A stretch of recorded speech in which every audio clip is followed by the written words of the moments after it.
So maybe we should start by going around the room and saying who's here. Of course, I'm Susan Strong with the Metaphor Project, and the website is, for that, before I forget to say it, metaphorproject.org.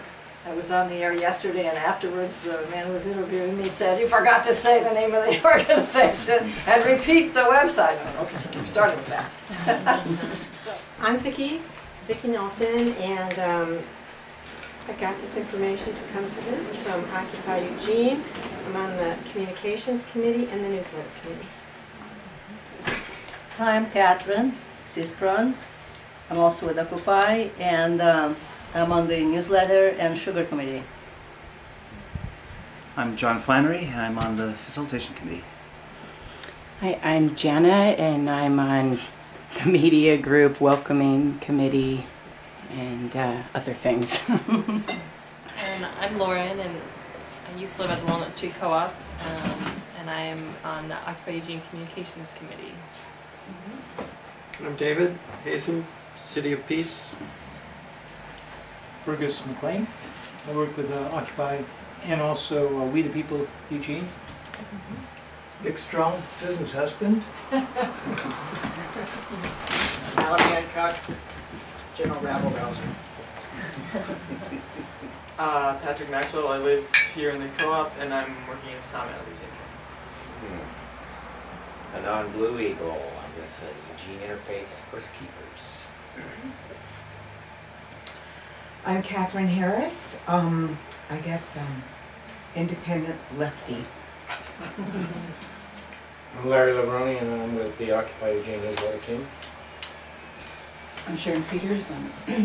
I'm loosely associated with the Welcoming Committee and pulling a shift at Occupy Eugene 5 on Tuesdays from 10 to 2.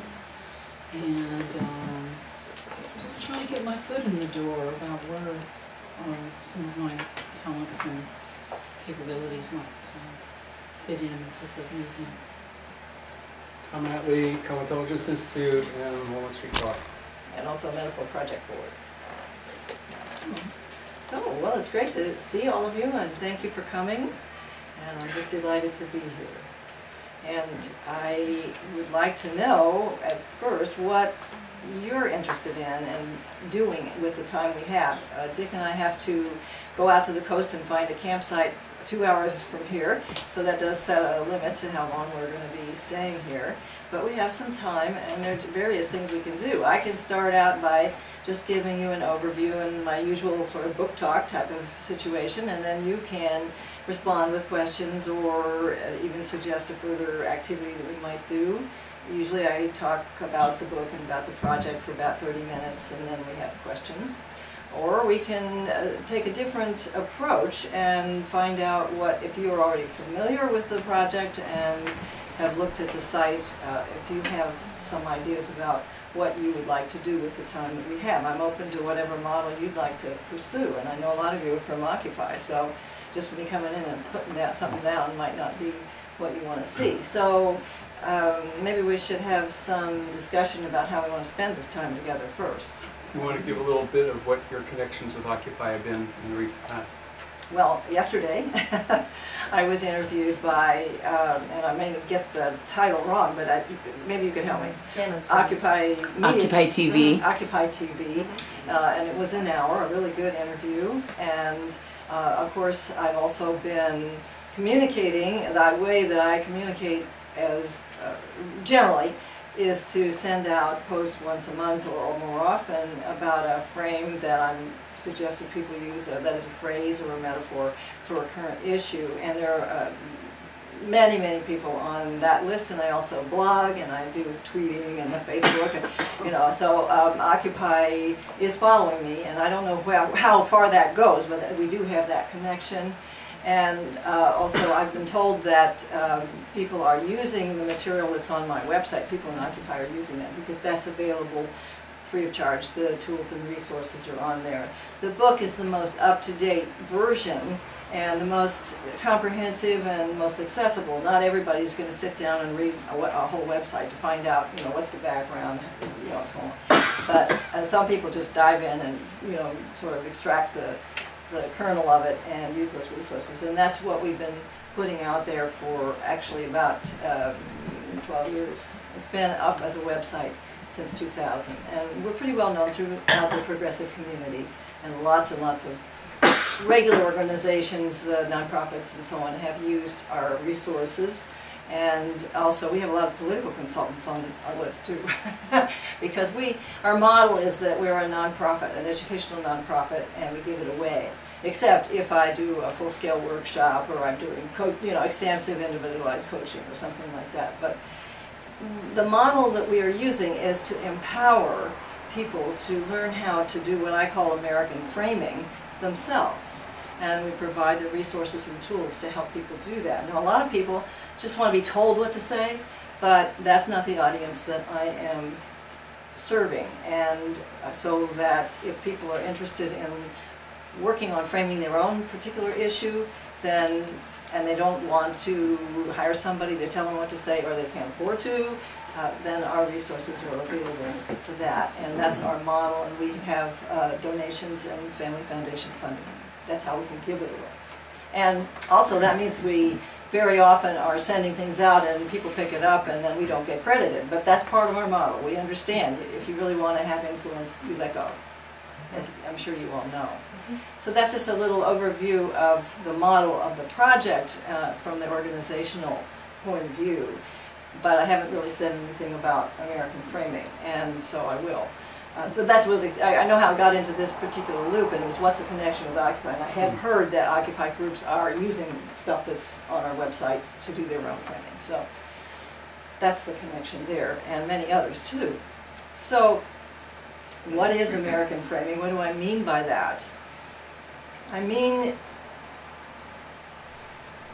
using language to express your message that mainstream Americans can understand.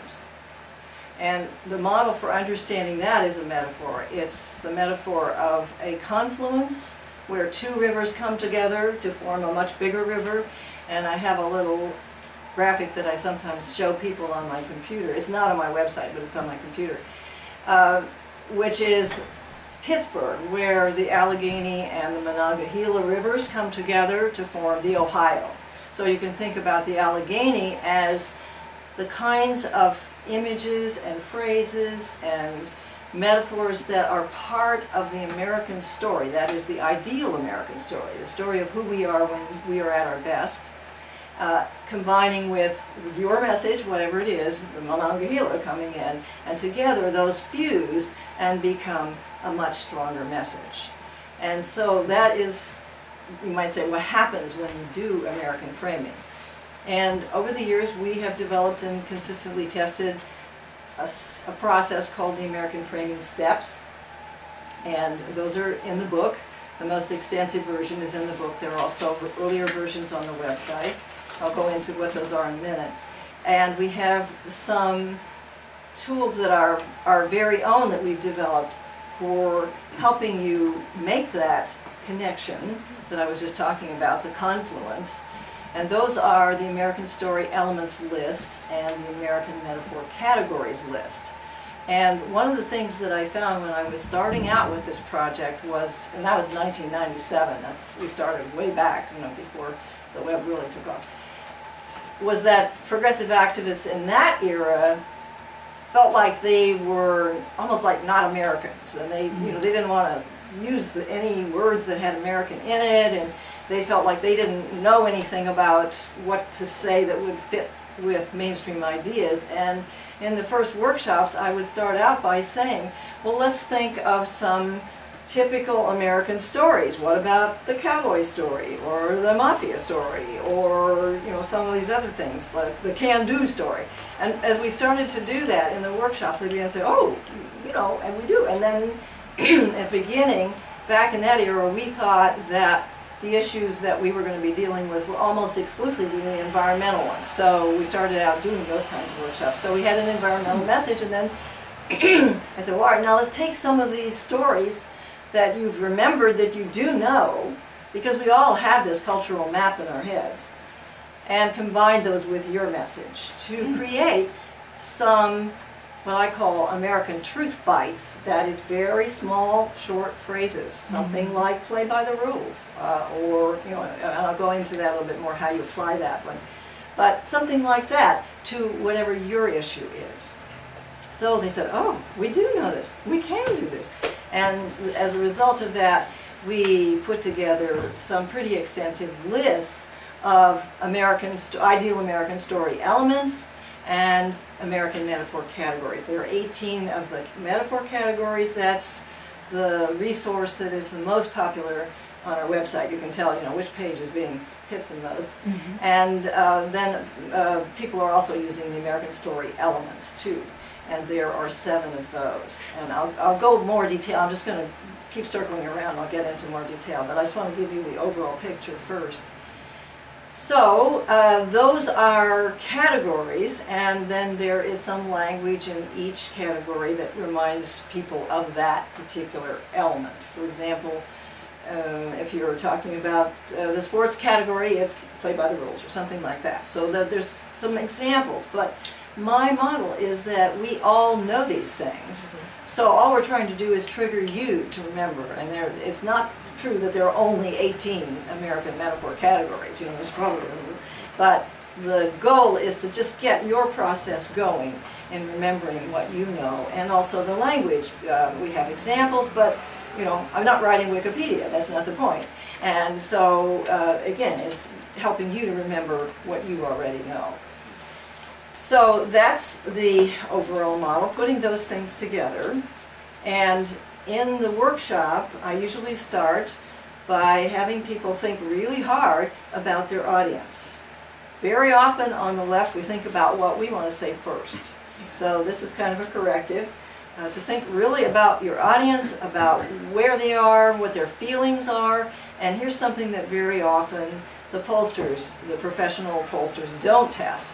And that is, what exact language are they using to talk about their problems? And I'm not just talking about, say, what Frank Luntz has told them to say, right?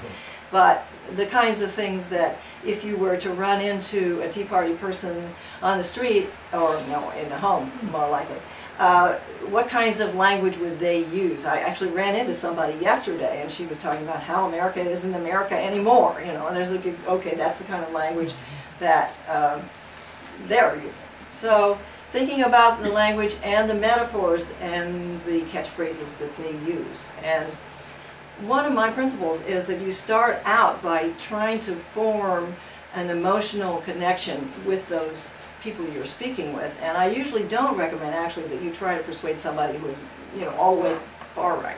You're really trying to reach people who are more mainstream, more on like the independent category, people who could be what some people call the persuadables. Don't waste your time trying to argue with people who are totally entrenched. You know, you can in a social occasion you can play with them a little bit, but you know, don't really don't get into wasting your time on people whom you probably can't persuade. So at any rate, but you want to think about these things as I was saying, and the next step is to actually frame your own story, your own message, as a problem-solving story. A lot of communication specialists talk about finding the villain, finding the victims, and, you know, putting all of that kind of a story together, and that's good. But I think that Americans are very pragmatic people, and I think we still are. And I think they want to know how you're going to solve whatever the problem is. And also, it's true that, as Professor Lakoff says, we want to be telling a moral story. But it's also true that it has to be a real story. It can't be a set of talking points, because you can't start out that way. The reason the Republicans are so successful in their framing is that they have a soundbite.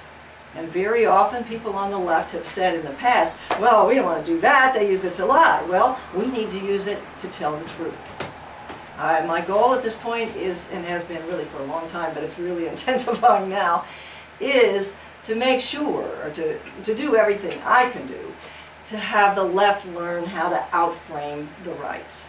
And that means we have to learn how to create American truth bites, the sound bites, the short phrases that tell the truth and that actually very often can counter what they're doing. We'll get back to that in a minute.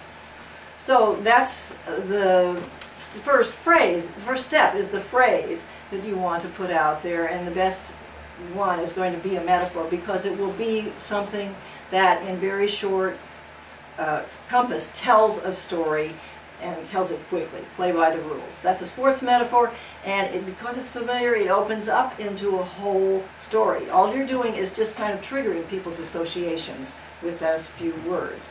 And I know that very often progressives don't like sports metaphors, but you have to pick and choose. You don't want to throw out the baby with the bathwater, because something like play by the rules, for example, also evokes the American belief that we have to live by the rule of law.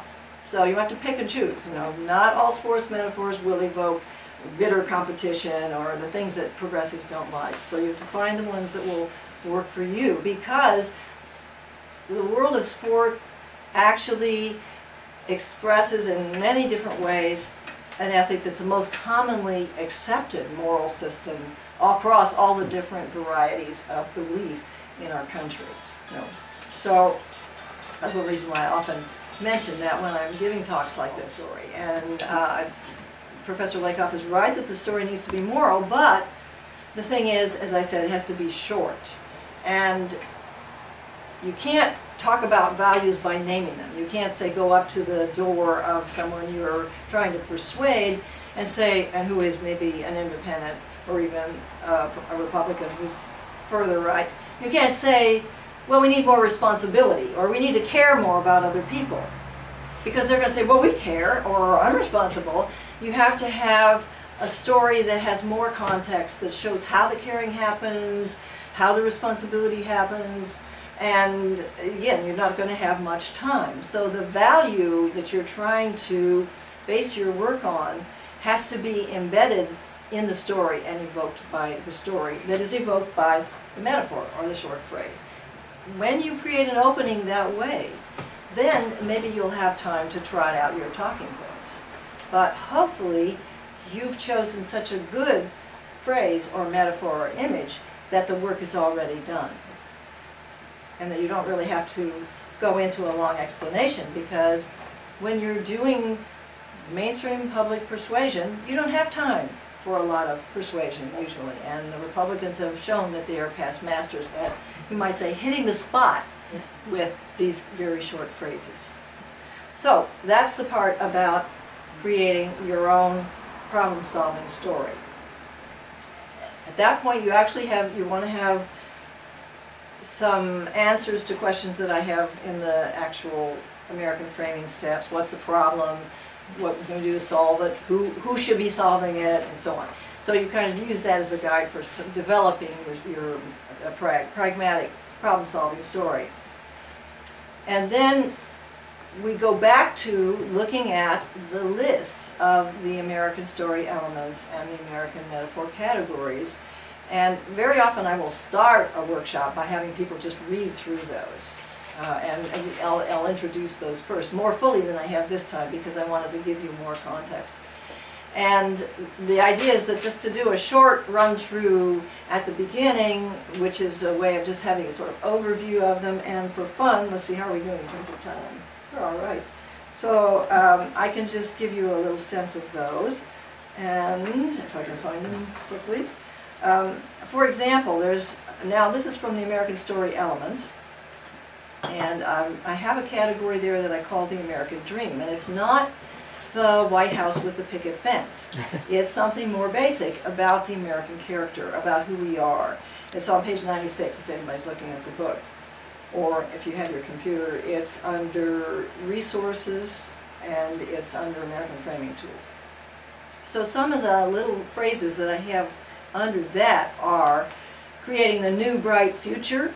We invent ourselves because we are a can-do people. We redeem, renew, rebuild, fix or restore, whatever. And we like things to be improved. We do what works. We solve problems. We explore possibilities. We're optimistic. So that's an example of the beginning. I would usually have people just kind of, we would go through these in a pretty quick way to just kind of get people's minds going that way. And an example of the American metaphor categories, you might choose American history here. Don't tread, this is page 100. Don't tread on me is the one that the Tea Party people picked up and used. The square deal, the new deal, the fair deal, the real deal, that was Truman. The bad deal, the raw deal, those are more recent, 2011 debt crisis. The Great Society, the City on a Hill, and so on. Those are ones that are, I'm sure, all familiar to you, and you can use those yourself, tweaking them, obviously. The raw deal is a tweak, right? The bad deal, that's a tweak. These are not tweaks in the direction that we necessarily want to go, but they sure do say what you want to say. So those are some examples, but we go through that, and then at the point that I kind of left you off, which is you finished making your problem-solving story, we would have a break. Go just take a break, go have a drink of coffee, and the point of the break is to switch your mind out of the left brain analyzing, planning, step-by-step mode into a more broad view, which is what the right hemisphere does, that is looking at the forest instead of just tree by tree by tree. And then we're going to start a brainstorming process, which will include combining your problem-solving story with elements that you've picked from these lists, or elements that have come to you as you looked at the American Story Elements list or the American Metaphor Categories list, as being phrases that express something like what you would like to use for your own purposes. And I'll give you some examples in a few minutes. And so that brainstorm goes on for at least an hour. And we have at the end a switch back to evaluation mode, a set of criteria, and say, okay, does this really work, you know, and so on. And those criteria are in the book. So what I want to do now is just step back and give you a few examples of the types of American Truth Bites that we have tried out in the project, and they also are models of different ways to do it. There's the conventional refrain, where you choose something different from what the right is doing. And an example of that comes from the 2010 work in Congress on the regulation of the financial industry. And one of the things that I try to do is get ahead of the curve, because once a frame gets going on the left, it's really, you know, that isn't a good one, it's really hard to stop. So it's like, okay, I see this coming, I better jump in. So in January, early January, I can say, I know what's going to happen. The Republicans are going to start talking about regulation, and how regulation is bad, regulation kills, you know. And I usually, if I send out a post and I put a blog up and tweet about it and all the rest, I usually try to put the phrase, the metaphor, in the subject line. So what I did was I said, say rules, not regulation. So it was a very lucky chance that lots and lots of politicians picked up on that, and they started, the Democrats started saying, play by the rules, and they came up with all kinds of variations with rules in them, and they really are basically doing that still. So that's finding a different conventional phrase or a metaphor that will counter what they're doing. Another way of doing it is tweaking something that they're doing, and this is something that the Democrats and the left did not do about Obamacare. Instead, they started saying Obamacare themselves. Yeah. No matter what, poor Professor Lakoff, he's been writing for like 8 years. Don't use their language. But you have to do something else. You have to say this instead, or this is how to say, and this is my piece. So I didn't get in there early enough on the, you know, something else for Obamacare, but fortunately, Justice Roberts saved us. Anyway, but I'm seeing one, I saw one this morning, and that was the Republicans are now talking about regulatory relief. That's their new version. And you know, you've heard about relief, tax relief, and of course, Professor Lakoff, who is a genius at analysis, has put out there the explanation for that, which is relief is like pain relief, or it's like headache relief. And how many thousands of times have you heard that on television? Get relief fast from, you know. So now they're saying regulatory relief. And I saw it this morning. I thought, that's the first time I've seen that one. Maybe we can jump on that one now. And I was thinking, usually I take longer to come up with stuff. So the thing that is, I try to follow my own process, right? And I don't usually say, okay, well, there it is, I've got to do one right now. But I think about it and, you know, really spend the time. But this one, my first thought was, we've got to do something about that fast. So what would it be? What would a reframe, a tweak of what they're doing be? And I thought, whose relief? Relief for whom? So I don't think it's perfect, and maybe you can do better, but I'm just going to put that out there right now. We have to deal with this regulatory relief. We have to come up with something that will counter that. And your guess might be just as good as mine, or even better. So I'm just put out there my feeling. Okay, that was my first thought. So that's an example of tweaking something that they've put out.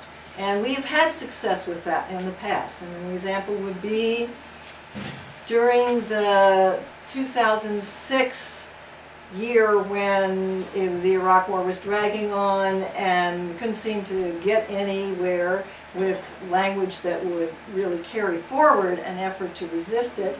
And finally, working with a group of peace activists, we came up with the phrase to counter theirs, which was stay the course. So finally we realized, let's relaunch one, and that's a good word to keep in mind, relaunch, and a lot of it depends on when you do it. It had timing, you know, there's a certain element of luck in this. The timing has to be right. So we relaunched Course Change and invited everyone to make their own version, and on our side, that is. And it just began to move really quickly through the political sphere, through the punditry, and finally got to the point where when Bush was asked, as the 2000 election was, I think, maybe just over, about stay the course, he said, oh, I never said that. And it gave a good path for the general who was in charge at that time. His name just slipped out of my mind. You know who I'm talking about. Begins with a P. Anyway, yes, Petraeus, to change his strategy. And he was, of course, wanting to pay the Iraqi chieftains to get rid of Al-Qaeda instead of shooting them. You know, like, hello, yes, that's better. So it gave him a way to change course. So the phrase really got picked up. And so that's an example of tweaking something that would be a way to counter what they're doing. And again, it's getting in there at the right moment. It's getting in there with some luck. And in this case, we didn't get in there before, you know, before they started using stay the course, but it just happened that our timing was right. Another way of doing it, that's the tweak of a conventional one that they're using. And then there's the technique of coming up with something completely new, which is something like Frankenfood. I'm sure you're all familiar with that one, and that one, of course, has been extremely fruitful. We now have Frankenfish, Frankenseeds, Frankentrees, Frankenbugs, you know, it's just has been so perfect. And that was not the result of some corporate activity even on the left. It was a very angry English professor who hated GMO food and wrote a letter to the New York Times. And he had, you know, had a moment of kind of like just rage, and he had one of these flashes that I was talking about at the very beginning. He switched from the left brain over to the right, and whoo, there it was, Frankenfood. And fortunately, everybody knows about Frankenstein because of all the movies that we have seen about Frankenstein. So that's a brand new way of doing a totally novel American truth bite that is very useful for something totally new. And people, their first take is, huh, what's that? And you want that kind of, huh, what's that reaction if you're trying to get people to learn about something new. So that's my spiel, and I've probably said enough now. So let's see what you would like to say or ask or anything else. Well, just to build on what you just said, during the Clinton administration, they came out with this idea of contract with America. By that afternoon on the streets, it was contract on America. Yes. It was great. Yeah, exactly. There are some good people on the left who know how to do it, who knew how to do this even then. Yes. Yeah. So, and you saw your hand? I'm Fergus. Yeah, we've been demonstrating at the Bank of America, and it's a challenge to find, to frame those complicated financial issues in a soundbite. Exactly. Very tough. Well, maybe if you have a chance to look through the American story elements and the American metaphor categories, and I recommend you just kind of read them and let it kind of percolate, you know, and go and do something else. And then if you have an opportunity to work with other people, they're all doing the same thing. You know what the problem is, you know what the elements of the message are that you want to create. But you go through and read these over and then come back and look through, pick out some that seem to work, and then try an intense brainstorming session where you switch over to the right brain. And going back to that point about the frustration, it's actually the case. There's new research that shows that being really angry and being really frustrated, not being able to figure out how to do it, is the trigger that switches you from the left brain to the right. So don't get upset if you get upset, right? You're on the path. You feel like, oh, there's no way, I can't do this. You know. So get upset if you don't get upset. Yes. Nice, nice. You're on the way. Yes. Again, it's Larry. What's your view of the use of the word occupy?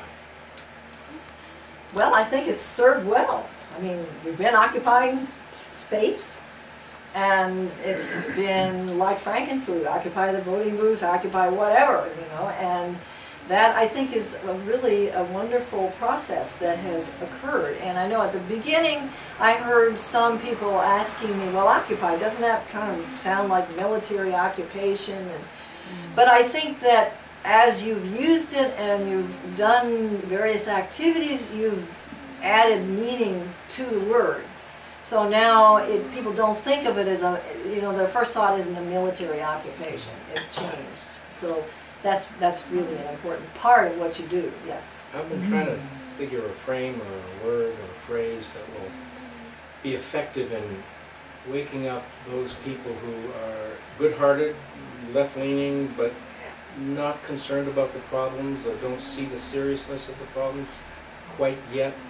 And I don't know what, I don't think it's apathy, I just think it's just not a level of concern that they've reached yet to get involved or active or whatever. And I'm trying to think of what kind of framing wakes those kind of individuals up to begin to take action.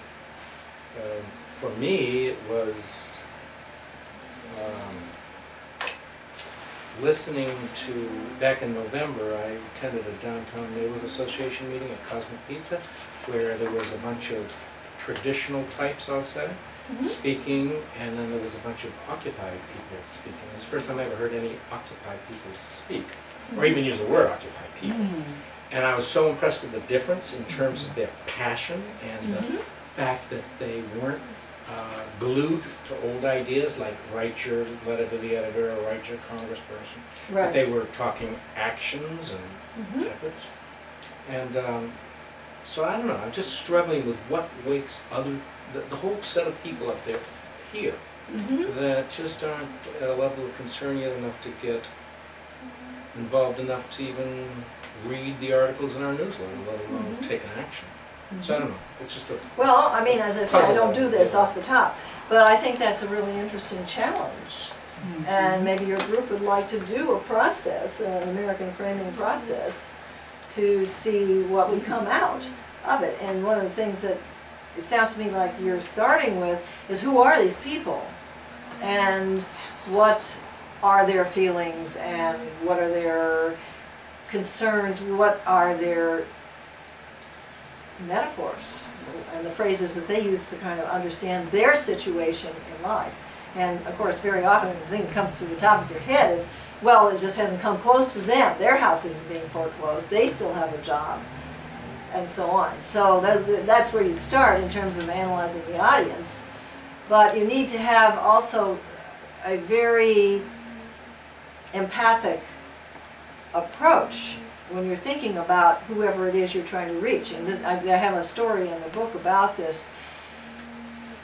Very often people who are representing the left leave that step out, and a quick way of explaining that is that when 9/11 happened, the press immediately went to peace groups, to representatives of peace groups, to say, you know, what do you think about this, and you know, what should we do, and so on. And I'm sure that it's true that they got quoted out of context, but they did say at some point, and got quoted as saying, it's about oil.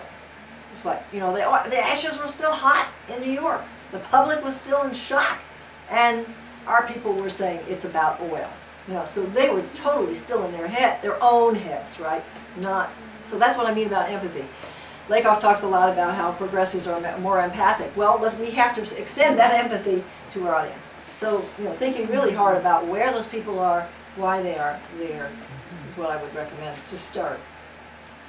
So, I don't know if you can answer this, but how did the right get to be such brilliant wordsmiths? You know, they come up with a phrase, death panels, and then we're saying it every single, well, they're not really death panels, we're explaining. Yeah, we're explaining, and that does not go explaining it anywhere. away, right. Yeah, yeah. So, but they do it. They Yes. hit something with, it seems, ease. Well, the answer to that Are they is, studying it, or is oh, it? absolutely. Not only are they studying it, they are drawing on research that goes back to right after the Second World War, or even during the Second World War, because we were starting to do research on persuasion and communication then, during the war, during the Second World War, and that research just went right on and got fed into the whole advertising complex. And so the Republicans, naturally, were very open to using Madison Avenue techniques and spending a lot of money, because they got what I'm teaching, trying to teach the left, what they got that, you know, way back then, and they were willing to put big money into focus groups and all the various kinds of polling and focusing and everything, other kinds of testing groups that they do to find the hot button language that would work for their people and is possible. And here we have been on the left saying, well, we don't want to use cliches, you know. So, I mean, and one of the problems with that is that people on the left tend to be convinced that they are persuaded by facts and statistics, but the scientific evidence that is coming out of the research done by cognitive scientists shows that we are also coming from an emotional place first, and that those facts and statistics are rationalizations that we use to buttress our emotional reaction. And we feel better because we've got the facts and the statistics, and we're scientific and so on. But right now, we aren't being scientific because we are not paying attention to the facts and statistics about framing. So I was like, oh, all right. There's also the doomsday problem of, if you really tell the truth, it's so frightening that nobody can stand it. Yes. Compassion, right? Yeah, you're probably not going to tell the whole truth in a soundbite, even Right. a very good American soundbite. And your goal is actually to point to action. What problem-solving action can we take? And of course, I'm sure that everyone in this room has a place in their head where we think nothing's going to work. You know, we're going over the cliff. But I think as activists, we all have the commitment to go over the cliff trying, right? If we're going. And we really don't know what's going to happen. I mean, back when Tom and I started out, he started even before I did, being activists, I started with the nuclear freeze campaign. Did I think we were going to get a nuclear freeze? Did I think the Soviet Union would disappear? Did I think the Iron Curtain would disappear? Did I think Nelson Mandela would get out of jail? No, none of that. I just had to do it for myself. I had to do that work. And that's how we have to be. And I think that right now it's hard to say, oh well, the Cold War ending, that was easy, you know, or the, you know, but this is what we're facing now, nobody can solve, right? But I don't think that we know enough. We'll never know enough. And there's a wonderful writer, and Tom will remember the name of the book and the author, perhaps, maybe not. We've been doing this a long time. Who has a metaphor that I love, and that was, he talked about how social change starts the way that rivers start high up on the mountain in little tiny streams that you can't see and that don't get reported anywhere. And they gradually get to be little bigger streams, and then they begin to be rivers, and then finally there's a big flood right opposite the city, and everybody says, wow, where did that come from? It's suddenly here. And some of the people who work as futurists study small town papers for that very reason, to try to pick up the trends that are manifesting at the local level. And that is one of the reasons why Occupy is so important. You are creating this stuff at the local level. You're the streams. You're creating those streams that turn into rivers. So that's, I don't know if I answered the question. Yes, I think I did, to the extent that anyone can. Yes. So, another comment or question. I just want to comment that I think banks got bailed out, we got sold out is pretty brilliant, actually. Yes. It's just that you probably want to go on and say something else, maybe. That's perhaps. But I think that's a fabulous phrase.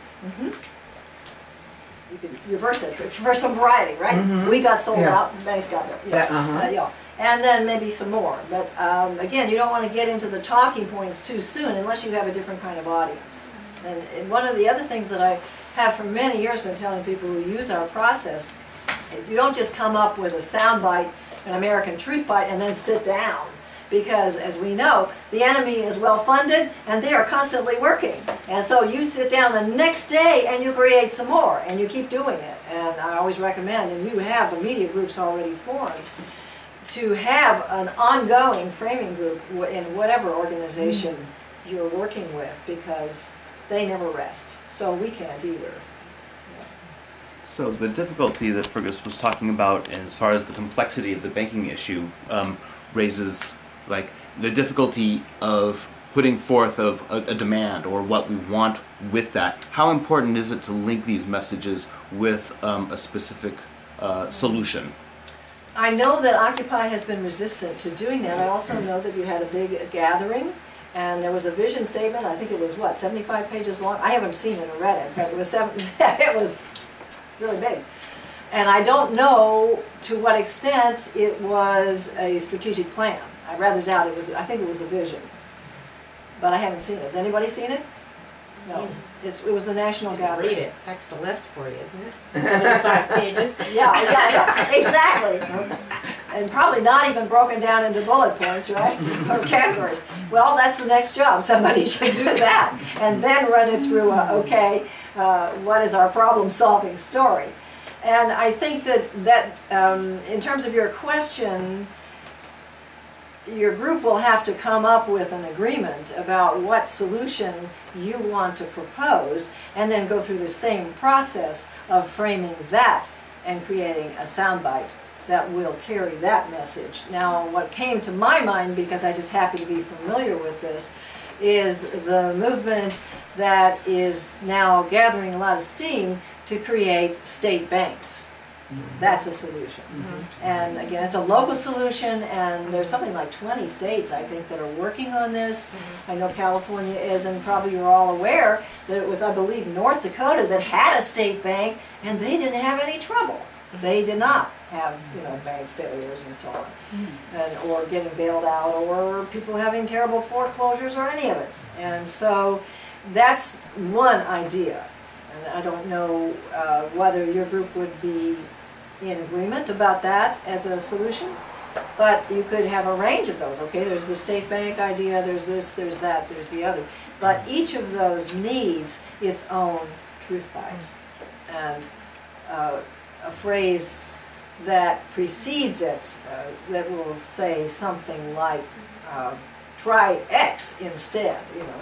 and then I really recommend looking at the advertising for patent medicine on TV. You know, what do they say? Yeah. Try X instead. What do they say? Do they say try X instead? Figure out what it is they say, because here we are back to regulatory relief, right?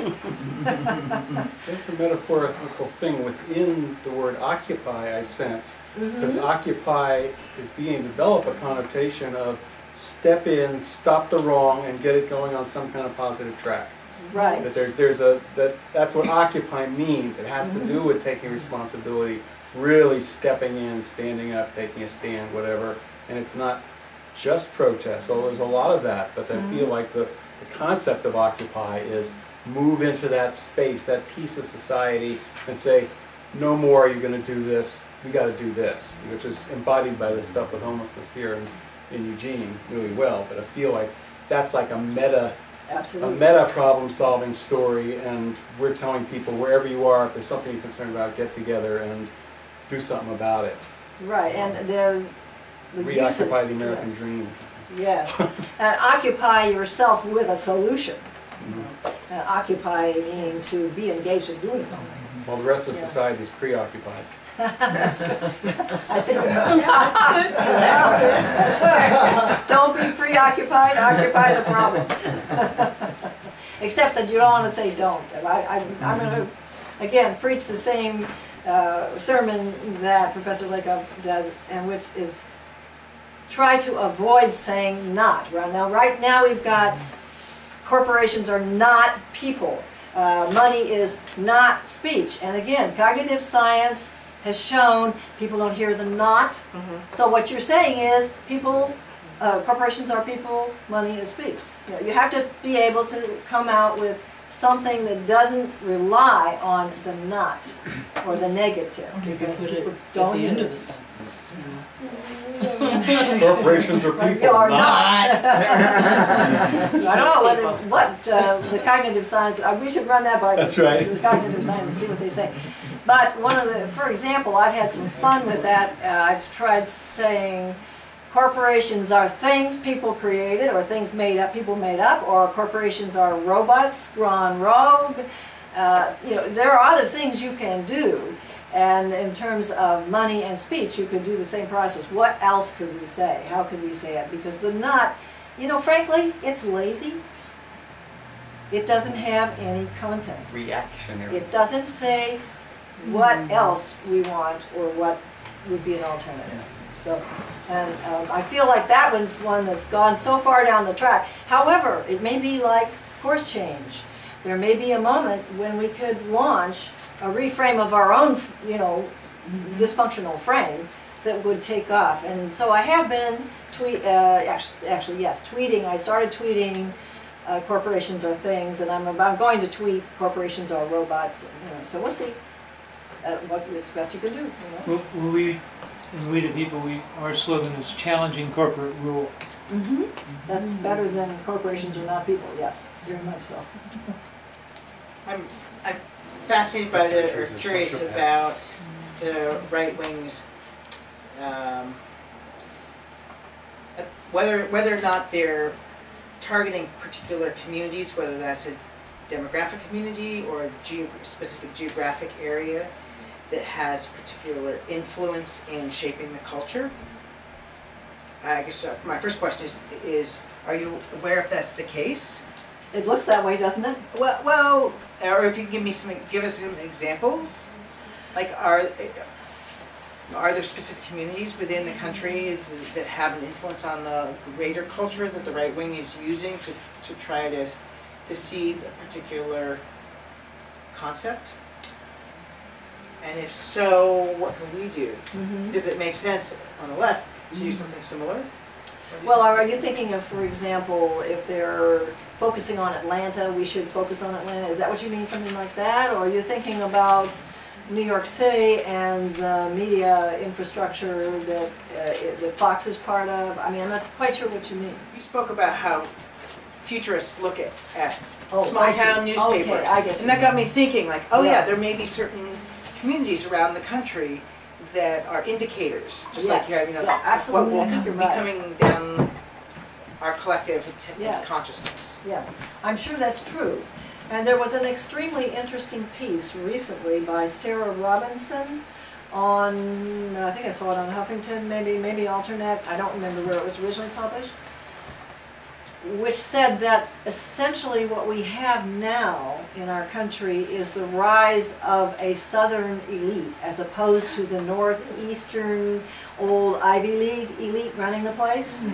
And the old style northeast elite was old money and old Ivy League, and also had a sense of noblesse oblige. You know, we should be doing the right thing for the whole public, the whole country, and there's a certain amount of money that's enough, but after that it's too much and we should give it away, and you know, all of those old values. And one of the things they were afraid of was having the southern elite, which is essentially the old slave-owning aristocracy, coming to the fore and getting their hands on the leverage of the country. The sun shall rise again.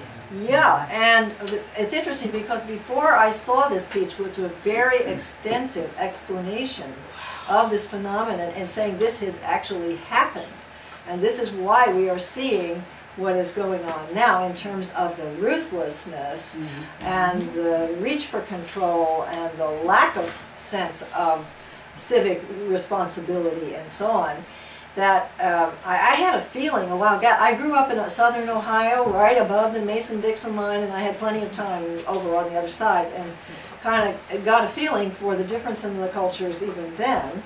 I was born in 1939, so you know, it was before the New South arose. And I remember feeling like, when, not too long ago, I was saying, you know, I'm really feeling like this is this, what I'm seeing is the South. This is the South gone national. And then I thought, this is kind of, you know, I don't think I better say this out loud, right? You know, but here's Sarah Robinson who has said it. And I thought, okay, it's like the Ku Klux Klan has taken over the structures of the elite. And that's what we're up against, is that idea that, you know, The you Ku just have Klux to have Klan. Ku Klux Klan, you know, Koch. just, yeah. Koch. Yeah, right. Cool. Now again, I'm not recommending you say that anywhere either, and I don't plan to. But you know, we're among friends here, and it's just your question has evoked that. So what comes from that back to what you're saying is, well, maybe we ought to be looking at communities in the South, upend them underneath. And I don't know how you do that exactly, but do you have Occupy? How much Occupy is there in the South? I don't know the answer. To your knowledge, there's no organized effort on the left to try to identify those places where there's cultural opportunities for reframing. I don't know that it might exist, but I think it's a wonderful question. And I guess the place that I would start really would be to write to Sarah Robinson and to see if she knows anything. Say who she is, I'm not familiar. Off the top, I'm trying to remember where she hangs out her shingle, but I think you could probably Google her. It's S-A-R-A Robinson, and you might get, for example, her latest article, and I don't have at the top of my brain the name of the article, but I think I saw it on Alternate. And then, you know, Googling her, finding out where she hangs out, you know, getting an email address for her would be a way to go. That's a really fascinating question. And I also, just a second, and I also wonder to what extent the organizers of the National Gathering of Occupy might have thought of this. You know, I think they were doing some strategic thinking. So I think it's, I mean, I think you people are the ones who could mount something like that if it isn't being done. Yes. She's a futurist. I don't think so. I think she's probably a combination journalist strategist. That's my sense of her. Okay. Yeah. A blogger. Might be getting her confused with someone else who 3-4 years ago said that the preconditions for revolution in the United States have been fulfilled. Naomi Wolf. Yeah, that's probably Naomi Wolf. Yeah. Or, yeah, there's two of them. So, yeah. At any rate, I think she's the person that you might want to connect with. And also see what your own national gathering is along those lines. And there probably are contact names on the National Gathering website. You know, Oregon was once the head of the National Ku Klux Klan. For heaven's sake. Yeah, well. So maybe we don't have to look so far. Like, how about our county commission? Yeah.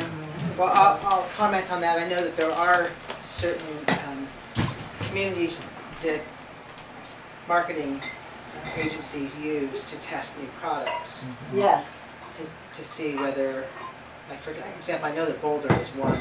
Yes. One that is used, because if it's successful there, then it'll probably be successful in the rest of the country. That's yes. So, I think there may be an opportunity to use the research that's been done by advertising and marketing agencies to see political ideas as well. Yes, I think that's really a wonderful idea. I know Walnut Creek, which is near California, which is near us, is one of those cities. Is that right? Yeah. Interesting. And I think that you can get your hands on that kind of information, definitely. Maybe this is the lazy part of the thinking, but if you take that 75-page vision statement that the National Gathering produced, is there any software available that you can kind of feed that to and say, I'm a leftist, give me some phrases? Or some frames? If there is, I don't know about it. And if you find some, tell me about it. Write me a note. I don't think so. But it may be that there's something in there, because I think already Occupy has demonstrated more capability to come up with American truth bites than any movement on the left in maybe 20 years. Because the 1% and the 99%, to the best of our knowledge, that came right out of the grassroots. And you were the people who put it out there. So I have a lot of faith in you, and as I said on the air yesterday, you are the people for whom I've been writing this book, because this is how to do it yourself, and you are the people who are ready, willing, and able to do it yourself. And I believe that essentially the American people are a much bigger focus group than anything that Luntz can put together. So if we actually can tap the creativity by crowdsourcing of the American people in terms of coming up with the language that will express what we want, I think we will be able to outframe the right. A lot of the signs that show up in demonstrations that are just homemade inventions often are the ones that get captured and reproduced. That's right. Yes. So I have great faith in the creativity of the people. What we need is to channel that, to broaden it, to spread the technique for amping that creativity up and honing it. I have in the American Framing Steps, there's a set of criteria to double check your work, and then I also suggest that you check it with your target audience. Go out there and talk to them, use those phrases, see how they respond. So there's a lot we can do to actually empower ourselves even more. Yes. Robinson is characterized in the internet as a social futurist. Okay. One of a small group of trained social futurists. Oh, wonderful.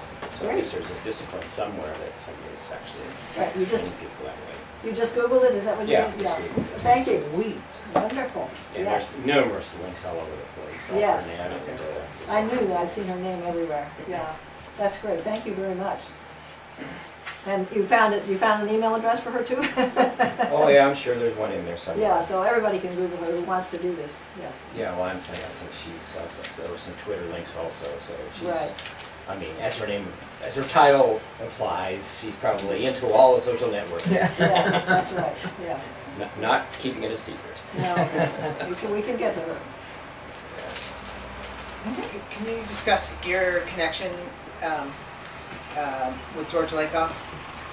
Okay. Like, is he on the board? Is he related to your work, to what you're doing at all? The way I usually do this piece is I say, I know George and George knows me. Okay. And I am not a former student of George's, and we do not work closely together. What happens is that he does his piece and I do mine. And the reason for that is that he's coming from the cognitive science end, which is linguistics, and is the science part. And my background is a combination of having worked in rhetoric and communications departments and also having a literature PhD that was in history of ideas and focused on political metaphor in literature. So I'm interested in the actual words, what the cognitive scientists describe as surface frames. You know, they like to take ordinary language and analyze it and boil it down to get the conceptual metaphor. And the example would be life is a journey. But we would say something like, well, that person's life was really a bad trip. That's the language. That's the surface frame. And of course there are many others. But, so my work, as I said, has come out of that academic background plus many years as an activist, really actually out there doing it, doing framing for organizations and writing op-eds and the rest. And so independently, when I was working at an organization in the 90s, as I said, that was when we thought the environmental issue was going to be the main thing we would be working on. I was working at the intersection of the environmental issues and military conversion of businesses that were making armaments or military bases. So the organization I worked with then was called the Center for Economic Conversion. And I was in charge of a program called Converting to Sustainability. So I was working with both groups, and I had come originally from the peace group N. And I found that the environmentalists, they were using language that was, one of my key things I always say, they were using multi-syllabic Latinate words, right? And technical words, and long sentences, and talking points, and, you know, it was like, as far as getting through to the American people, it was like that. So I thought about this a great deal as the funding for conversion began to wind down, as the foundations looked and said, oh, well, the Cold War is over. So I really thought, I have really what it takes because of my combined background to deal with this framing issue. And at that point I was looking for a retirement career. It's really a joke. 15 years ago. So, and so I thought, I think that this is a piece I could take on, you know, be kind of like that. Right? No, actually it's turned out to be everything. But at any rate, that's what I was realizing, that I did have what it took, putting my activist background together with my academic background. And of course I became aware, I actually had known about Professor Lakeville's first book, which is Metaphors We Live By, which many of us think is really almost his best book still. But he has written wonderful books and wonderful, has done wonderful work trying to persuade progressives to frame using the principles of cognitive science. So, in a sense, people can use my work and his work together. He provides you with the cognitive science background, the explanations, the scientific principles, and I provide you with the practical application of how to come up with the actual language, because he often will say, we should stop doing X, and then it's like, okay, but what should we do? And sometimes he will suggest a frame, but it's not his strength.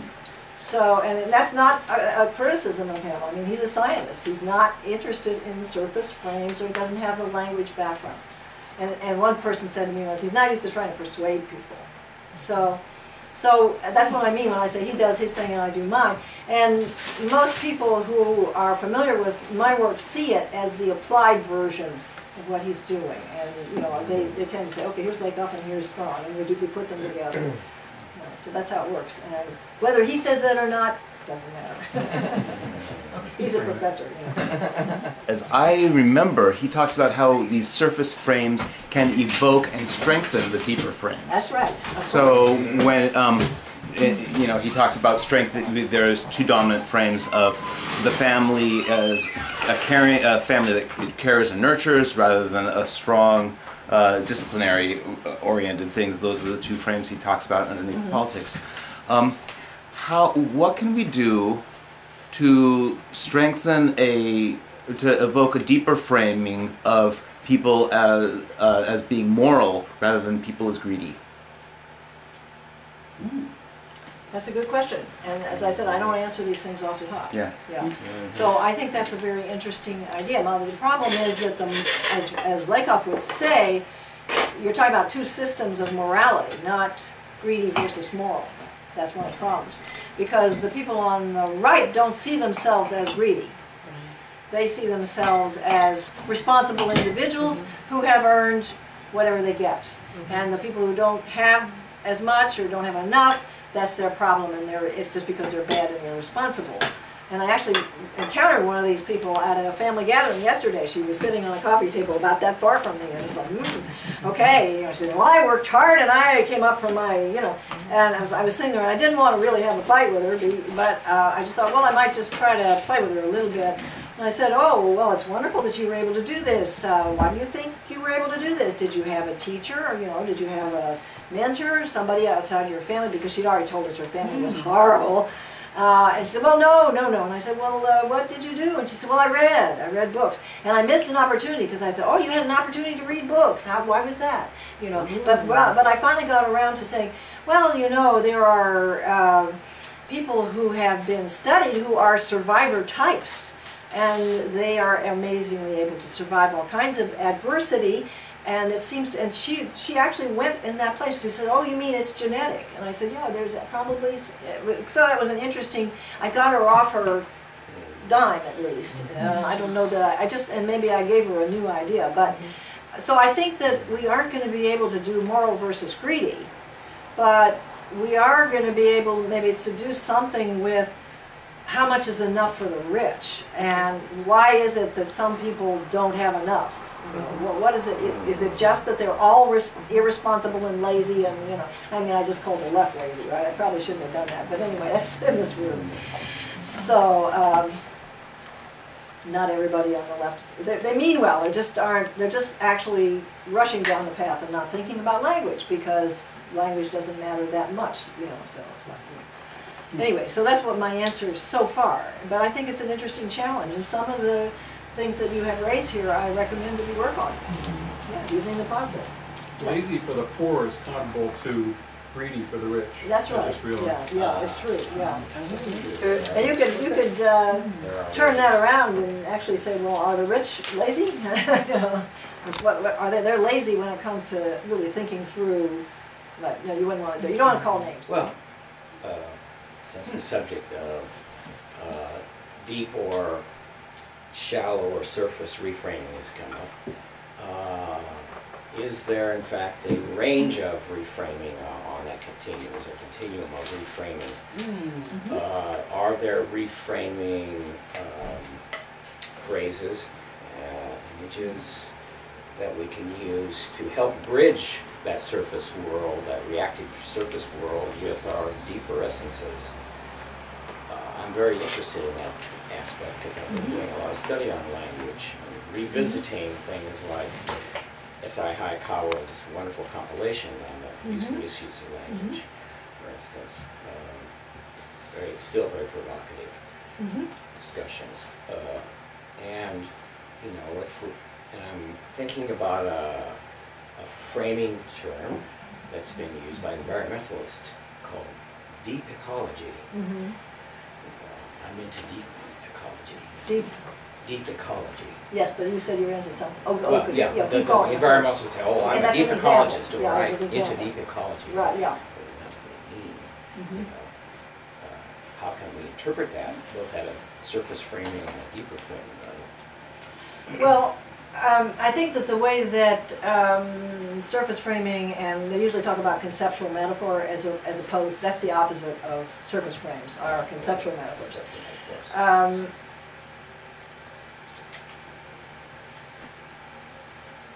trying to think of what I should do, because I have an example in mind, and the question is, do I use it or not? But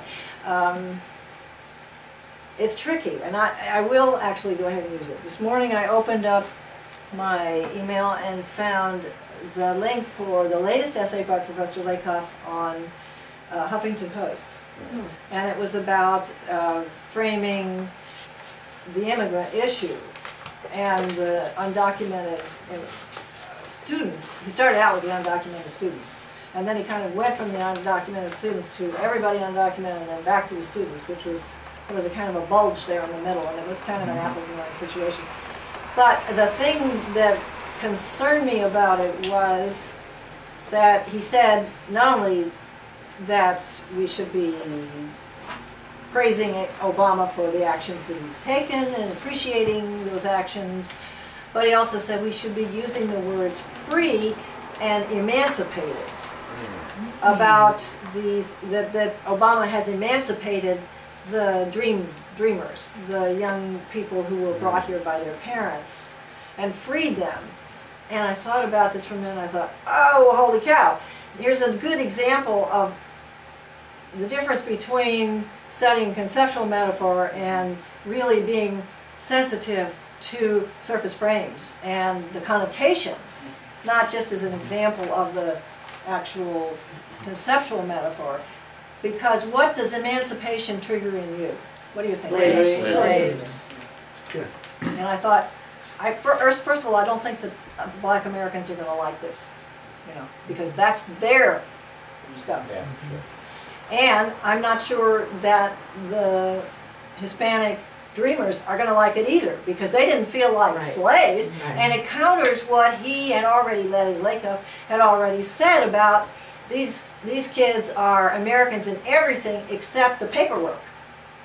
And that's not a slave. So, you know, in a case like this, I don't go on to Huffington and write a comment. I write to Professor Lakoff. So, you know, in my subject line was something like, watch out, you know, are they slaves? And I don't know who reads his email. I hope somebody, you know, does. And sometimes he will write back to me. So I'm hoping that he does get through this one, because I thought, So that's the difference between the process that he's used to, which is going from the surface language and boiling it down and analyzing it, making it into a conceptual metaphor, and going from the conceptual metaphor back to the, and you have to be a person who is already very experienced with language, I think, to have developed that sensitivity of, ooh, if you say emancipation, what does that bring up? You know? And it's like, oh, and of course you all already got it right away. He's working with a co-author now who apparently is from Europe, which might explain this. Yeah, Elizabeth Whalen. She may not have enough, I'm not sure enough about her background, but I think she is a European expert, and she may not have that depth in American culture to hear that. Also accuses the right of racism in a way that can blow back in your face. Yeah, absolutely. Yep. I can speak about a very local issue that it's actually very, very timely. I didn't mention that I'm on the steering committee for the Oregon League of Conservation Voters. Oh. And tonight, actually, the Eugene City Council is going to be considering whether to change the rules around the use of single-use plastic bags. And one thing that's bothered me is that the group that I work with, the Oregon League of Conservation Voters, has used a phrase, ban the bag.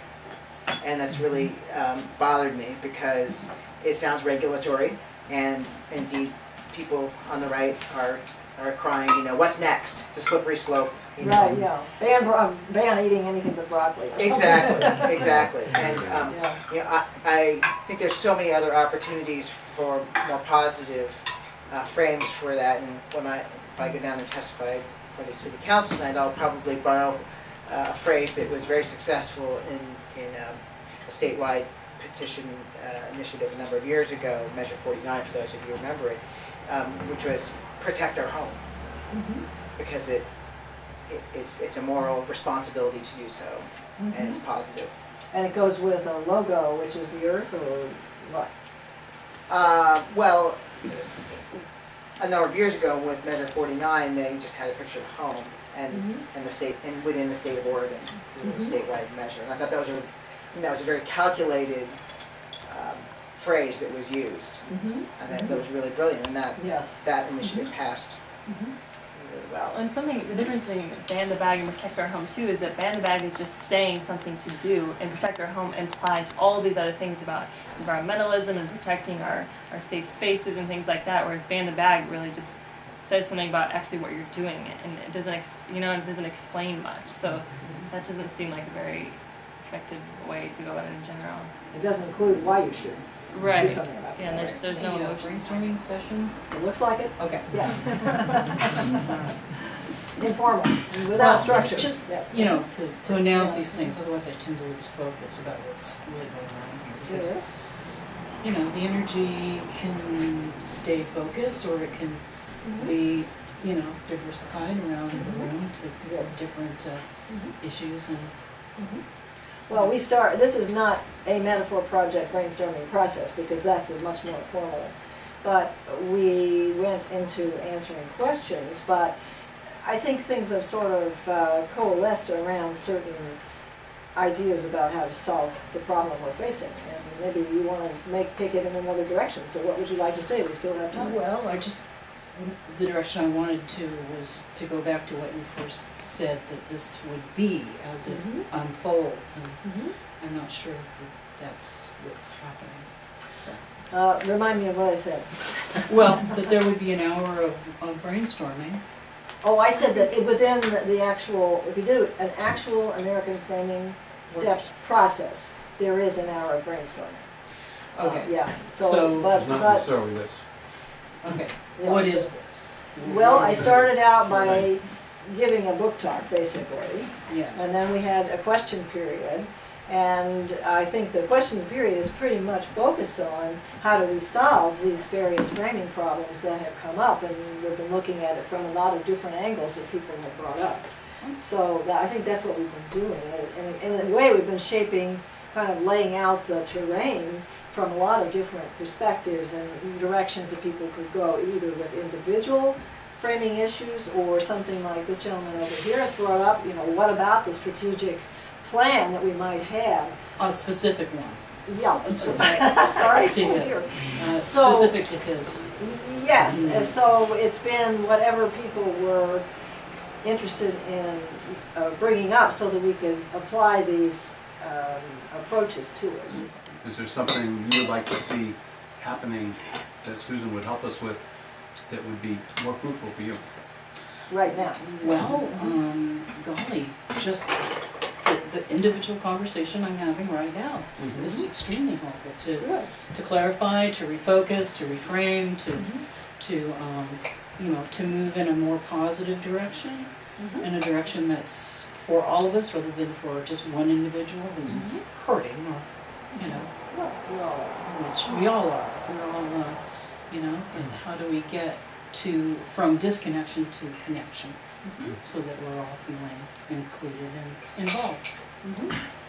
Well, if we had time to do an actual American Framing Steps process, it's much more formal. We do the first step and then the second step, and basically I described what that would be like, but we didn't do it actually. Yeah, I think I'm missing that. Yes.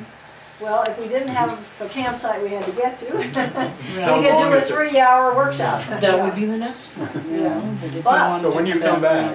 Yeah. Exactly. But identifying a new goal. 9 o'clock. Yeah. So I think that the step that you can take, short of me actually doing that right now, is to either get the copy of the book, it's $10, or to look on the website and use the earlier versions and do that yourself, because this is designed to empower you. And everybody can learn to lead these workshops, because I've spelled it out step by step. Sweet. Would you like to pass around a list and have anybody who'd like to get together in a practice group to work with this stuff sometime in the future, and then you get in touch with them and schedule a time to get together and actually do the process and see what happens? Oh, well, golly, that sounds a little bit too complicated. Oh, okay. For my brain, which isn't working very well in this heat, and all the information that I've taken in, and I'm thinking on a neurobiological basis, what happens, the continuum you were talking about is from dysphoria to euphoria, and all the states in between. Yes. And when people are feeling connected and motivated and, you know, are moving in a direction that everyone has consensus about, things can happen. That's true. But if someone takes over and starts to control it and starts to, you know, rant, then that's dysphoria, that's disconnection. So I think, you know, that is kind of like the umbrella issue for all of our issues. Well, I definitely You agree know, with you. I've been the in mood surfing. Right, I've been in meetings since 1971, and I can, or no.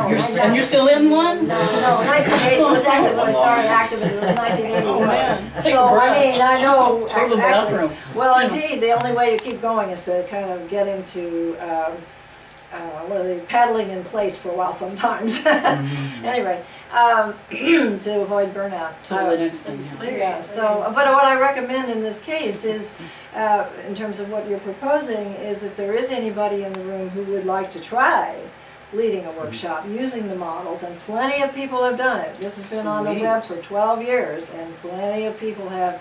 Can we have a show of hands? Who would be willing to do And that? there'll be somebody willing to learn to try to do this and lead a group. Yeah, Yeah.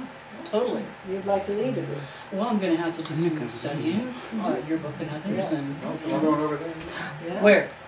right behind the camera. I would be a part of a group. I would be interested in being part of one of these brainstorming groups. I think that would be really a beneficial process for us at Occupy to kind of think about some of the things like framing our solution.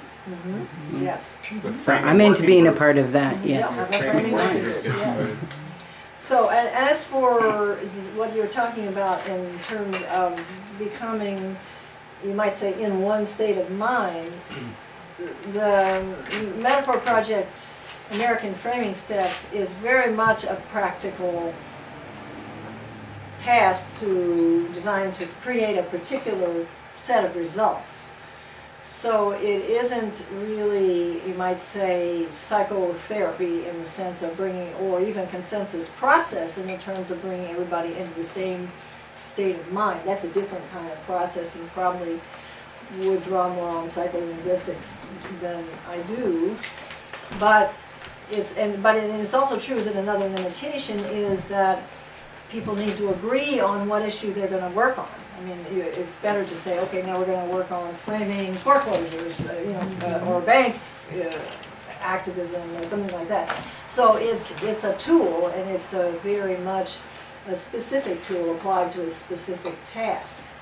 But some of the, what you might call meta-framing issues that have arisen, this gentleman over here in the blue t-shirt, sorry, I'm not, Patrick, right? Alan, no, somebody else, I think maybe the fellow, oh, you're Patrick, yes.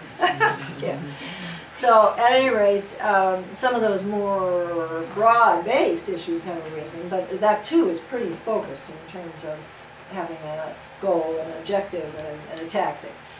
But I think what you're talking about is very important, and having a process, a structure. In my workshops, and the people who use my model, there isn't anybody standing up and ranting, because we've got 10 minutes to do X and 20 minutes to do Y, and I keep going. And if you start leading one of these, I recommend you do the same thing. You have certain times set, and you keep to that, and you keep on going, and people can speak, but it has to be to the point of where the step that you're on. And you've already agreed what issue you're going to try to work on framing. So this is very much, it's like a screwdriver. You don't try to hammer a nail with a screwdriver. So you can think of these workshops like that. Yes. I was just thinking about what you were saying about framing the specific issues, and it reminds me of a really deep problem I think we face with Occupy, which is that everybody wants it dissected out into these individual things, and people want to know what Occupy is about, which tends to be this whole unit that's hard to frame. So if it's trying to find that specific thing to frame out, it seems a lot easier. But is it like, from what I'm hearing from you, I'm wondering, is this an impossible task to frame Occupy? You know what I mean? Because that's what I face when I talk to individuals. Is what is our frame as Occupy? We can separate into the bank group or into the homeless group, but framing Occupy. That's tough. Well, I'm hoping myself, because I'm aware of this problem, that the vision, the 75-page vision statement, has something in it that will help you. And I think what the job is to try to get our hands on that document.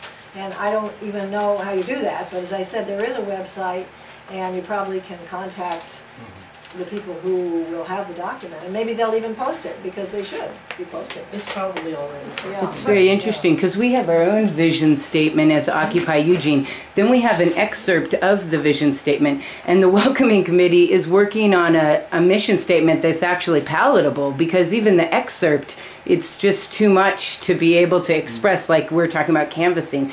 How do you create that short mission moment? Yes, yes. And how important do you think it is for us to have a truth bite just for Occupy, or do you really think we should just sort of delve into the actual issues themselves? I mean, I think that one of the things I'm hearing from you and you members of the media committee is that you are getting asked, well, you know, what is it? And so that puts you on the spot and makes you want to have something. I think given the nature of Occupy, you're in a very tough spot, because how can you come up with something that is going to satisfy everybody? I'm thinking about the process that Van Jones went through. I don't know if Van Jones is a name that everybody here is comfortable with, because I know that some people in Occupy are unhappy with Rebuild the Dream. You know, they feel like it's been co-opted by the Democrats or something, and there's some energy around that. But at any rate, he changed. He started out with some other versions, but he settled on the name Rebuild the Dream. There was actually I'm trying to remember what he's calling it now. What is he calling it? Anyway, I think he is calling it Rebuild the Dream. But there is an issue with that, because the dream rebuild means fixing up what you already had, which maybe wasn't that good. You know, so it's tricky to find a phrase, and it's also important to find a phrase. And there's another group, which is the group that made the film Heist, the movie. I don't know if you've seen or heard of this movie. If you haven't, I recommend it. It's about the process that goes much further back than 2008 or 2006 in terms of what the Republican elite started planning before Reagan got in. And you know, talk about having a strategic plan. Not only do they have this very sophisticated framing operation, they had a very strategic visioning and mission development and strategic planning operation that was set in motion more than 30 years ago. And you know, it's like, okay, they had their objectives and their goals, and they just keep doing it. And one of the things was to buy up or create or get control of the American media establishment. And there's Fox, and you see it. So, you know, they had their plan, and they've been implementing it, you know, just step by step, and long-term thinking. So long-term funding. And long-term funding. Yeah. Long-term, not just. So, why did I bring this up? Oh, yeah, because so Heist is a story of that bigger story, and it's really a powerful film. But they are trying to do community organizing and get the film shown in a lot of places, and they have picked up a phrase, a tweak of something that I've been using, which was Reinvent America, and they've decided to say Reimagine America. So that's the name of their campaign. And I think it's a good phrase, and it may fit with you. And so you might want to hook up with the Heist, and it's Heist-the-movie, because otherwise you'll get Hollywood, if you Google, you'll get, you know, some Hollywood action films.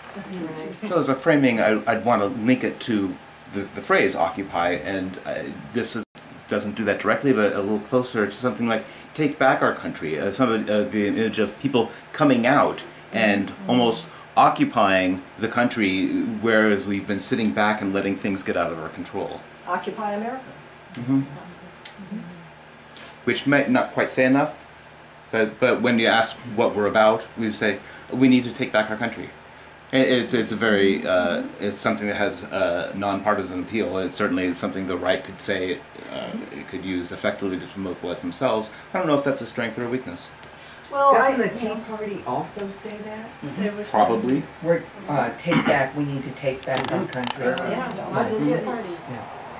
And what are the implications of having something like that? Well, I think that you can't let yourself be too upset if someone else has it. You want to tweak yours so it's sounds like your own. Depends on whether you think you're the 99% or not. So there's we the people need to take, and that's too many words. This is the other thing I always try to teach people. It's in the actual criteria that you use afterwards and you evaluate, and that is listen to the phrase. Does it have rhyme? Is it too many words? Say it out loud, because if you say take back the American dream, or take we the people take back the American, it's too many words. You can hear it. It's so again, it's using your ears. Well, getting back to the term metaphor, this is like that. Yes. So. That's a simile project. Okay. My love is a rose is a metaphor. My love is like a rose is a simile, and so what you're doing is you're fusing the my love and the rose, so they're one. You leave out the like, so it's interesting because you can tell that the my love is like a rose is left brain. You're sort of analyzing it. We've got some traits here and some traits there, and the my love is a rose is right brain because it's a single image. You can sort of see her face inside the rose. I guess I don't know what metaphor is. Well, that's a good explanation. All right. You can look it up. Simile, I get. Because I'm right brain. Yeah. There was something there and there earlier. Did you say something? I was just going to go back and say, I actually enjoyed where we took a local issue and sort of looked at the phrase, I just felt good. Let's look at some of our slogans because those are important and they're here, and then we might not see some of them. Well, we'll see that one, I think, on the national stage, but there's some that we won't. Like we have something downtown, which I was going to bring up. It's called the exclusion zone, where they can kick people out without any due process, really. They've made it up. They cannot be able to go down there. They are excluded from the center of town with the library, the bus stop, the dining room, which is a homeless place to eat, and we want to say end the exclusion zone? No, is that negative? Too negative is like ban the bag. Eugene should be an inclusion zone. Yeah, include. Yeah. Let's have an what happened inclusion zone. Let's make an inclusion. Let's have. Yeah, so I mean, I really enjoyed hearing a local thing. Just to say Occupy that the there's inclusion zone. yes, that's good. Okay. Yeah, that's great. It's like that's a really great product of this meeting too. Is you can bring that back to John and Allie, and we can change our messaging right away. Right, that's really right. We can do it in the newsletter. Occupy the inclusion zone. Yeah. There's a party there tomorrow, Wednesday night, folks. The proponents of that call it the public safety, downtown public safety. Yes, they call it the public safety. Appealing to well, that's a spin, people's isn't it? desire for safety. Yes. I was just going to mention one of the things that the newsletter team has been struggling with is, since we've been out 4 months now, 5 months coming, handing it out, people are still asking us the same old question: what is Occupy Eugene up to these days? And even though we have a TV program, we have GAs out in the public, we have a website, we have Facebook score, we have a newsletter with flyers, whatever, they still ask that question. So we try to address it in this coming newsletter that's coming out this week, where we say, we've been asked this bloody question, it's right on the front page, and here is our answer. And we tried to keep it brief, but it's one paragraph. It's not the short vision statement, it's not the long vision statement, it's just a couple of, maybe a series of 7 very short sentences. We are doing this, we are doing that. So that was an example of us to try to come back to this frame of what Occupy Eugene is all about, answering the question. We also had another task where we were given the opportunity to write a monthly article for the Eugene Weekly. And we struggled with, okay, we'll write 750 words, you got it. But what should the title of this monthly column be? And it wasn't easy. No. And I don't know, we came up with something because of a deadline or anything else. But there's an example of trying to get in 1 word or 2 words the title of a column that we ended up on Mic Check, which is, was representative of Occupy and all that. But we had I don't know, half a dozen ideas, that we liked a few of them, but not all of them, and whatever. It's hard. It is And hard. so my question is this. If someone would go to your website and really study it, and buy your book and really read it, and you got a group that's willing to do that, like, say, Occupy Group, is it better for each person to do that on their own and try to work it through and come up with some frames, or is it better for that group to get together, thinking of your question, Sharon, and hope the dynamics of a group setting can flow well enough and smooth enough to reach consensus on a frame? I mean, which way, Well, or, I know maybe it's not an either or. I would say the first thing you really need to do is to find someone who's a good, tough facilitator. Who's in the group, who's willing to carry, play that role. Yeah, and that person simply keeps the group going through the steps, and keeps 3 hours is about what people can stand, and it's better to do it in the morning or the afternoon, early afternoon if you can, because this is an exhausting process. And I've said you're going to be going through this process of doing left brain stuff and then leaping to the right. And so and then leaping back to the left when you evaluate your results. And very often you'll come out with a bunch of things that people like. And usually what I do is I have people mark the ones that seem intuitively to them the best. And then there'll be some that we put the NW category on, which are the ones that need some work, that might be good if you thought about it more. The other thing is, don't expect necessarily to come out of the process with the first time, like in other words, the first day. I always, when I write something, I always sleep on it. Always, because in the middle of the night I get up and oh, I forgot that. So it would be good if you have a regular group to go through the process and have your list and say, okay, everybody go home and sleep on it, and maybe even take a couple of days and keep that stuff in front of you. Keep a notepad handy, write down tweaks, new things that might come to you, and reconvene and go through the evaluation process again. So that would be something I actually haven't got in the book or on the website, but I might need to add, which is make it a two-step. And even 3-step. If you have a regular framing group, you can do that. You can get back together again and so winnow some more. But let that right brain work. And it's working when you're asleep too. So that's my advice about that. But it's very important to have somebody who will keep to this while you're actually doing the workshop. Keep to the steps. Keep to the time, so that people don't get exhausted and they don't do what you're talking about. Get up and start ranting. You don't want to have that happen. So what you? One more thing. Oh, excuse me, guys. I'm not sure. I was thinking neither. It's both and. What you were saying. And what I was going to say was, you were talking about the very short speech about what Occupy is that you're going to print. But I think that you might want to think about having what's called an elevator speech. You've probably heard of that one. It's it's like a very, I can't remember how many sentences or minutes an elevator speech is supposed to be, but it's very short, and maybe not even 7.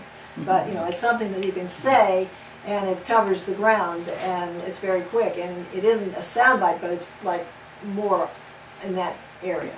So in fact, somebody told me, I did a radio interview in the East, and they said, you need an elevator speech on this point. And I said, oh, yes. An elevator means that you could say it in the time it takes you to get from first to the 7th floor or something. And not even that far. Not even that far. Yeah. Definitely less than a minute. You've got a person in the elevator with you, they're about to get out, and you've got to tell them And you before want a they do. donation.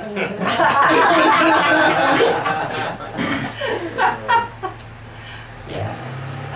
So I was just trying to follow you. So the answer to his question was that a group is a good choice. Yeah.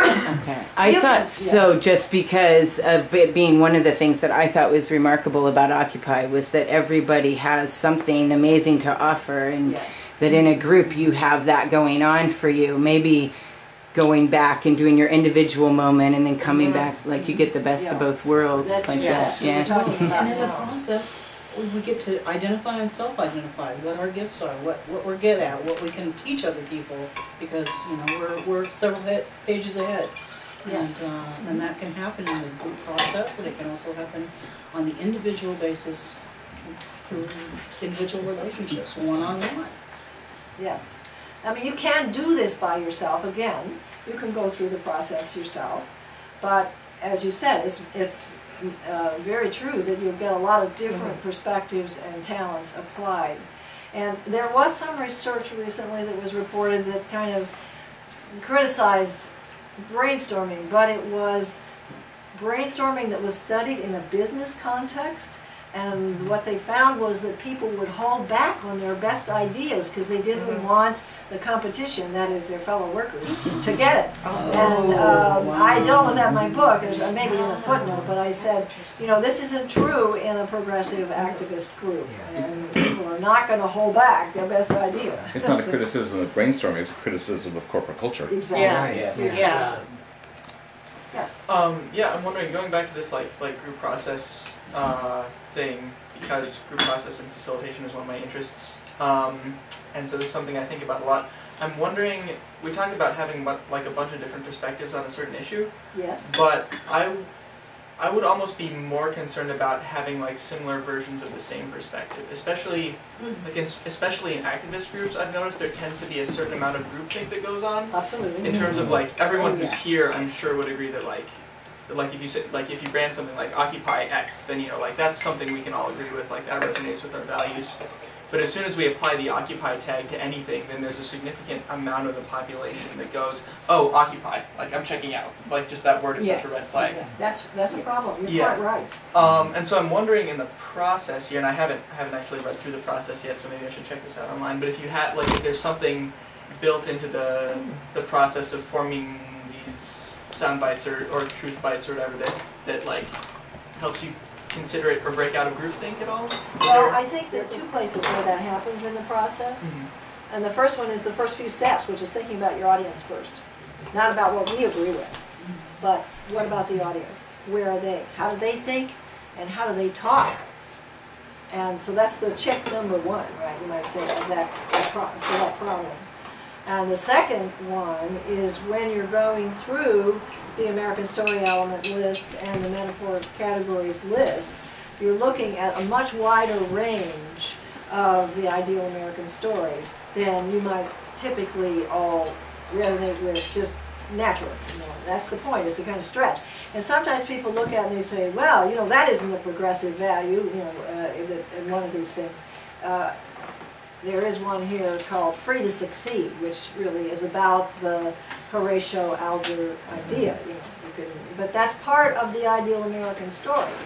And one of the things that can happen is that you might be surprised that you could use that for something you're doing. And an example would be more than that, some years ago, I was working with a group that was working on against the treaty that included Mexico and Canada and so on, and the TIA. So they actually had puppets who were action figures like Superman and various characters like that the left would not necessarily naturally want to be using.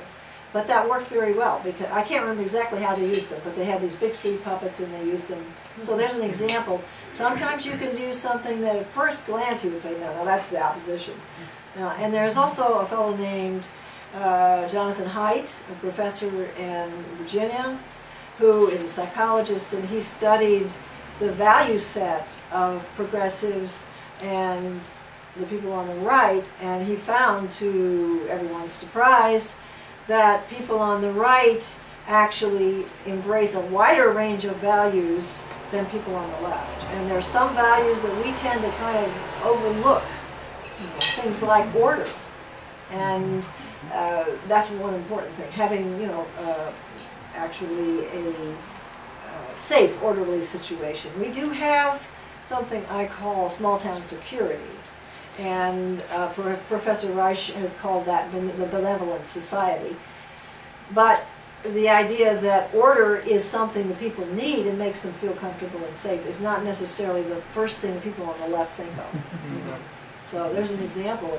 You might be able to use that in a way And I think that Occupy could definitely use that, because you're into sort of breaking a lot of the boundaries that have existed in the left, which is really wonderful. Thanks.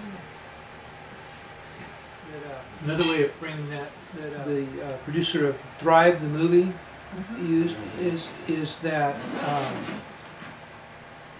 rightist values are more long-term and leftist values are more short-term. Immediate empathic needs. Yes. And the workshop, that there was a kind of an alternative organization to Occupy Eugene that wasn't comfortable in our milieu, a little more middle class, and you were part of that Blue Wolf, right?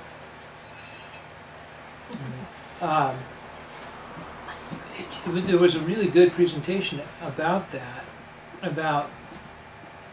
that really our values are not contradictory so much as they're simply on a different time scale.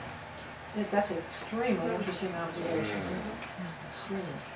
And whereas on the right, you know, it's just not that they're not empathic, but it doesn't rise to the level of order and safety of those values. And ours are tend to be the opposite. I gotta catch up. That's interesting. Thank you See for you, coming, Sharon. and thank you for your input. For sure. That's very, very interesting. We should be able to do something with order and safety for the financial, you know, Exactly. the financial regulations and stuff. Yeah. You look at the chaos, it's crazy. Yeah. Well, and that's what the metaphor about play by the rules essentially was. How do you make the Volper rule sound sexy? It's hard. Or LIBOR. Oh, yeah. That's the new one. Oh my goodness. Who can understand it? Yeah. Well, that's a challenge.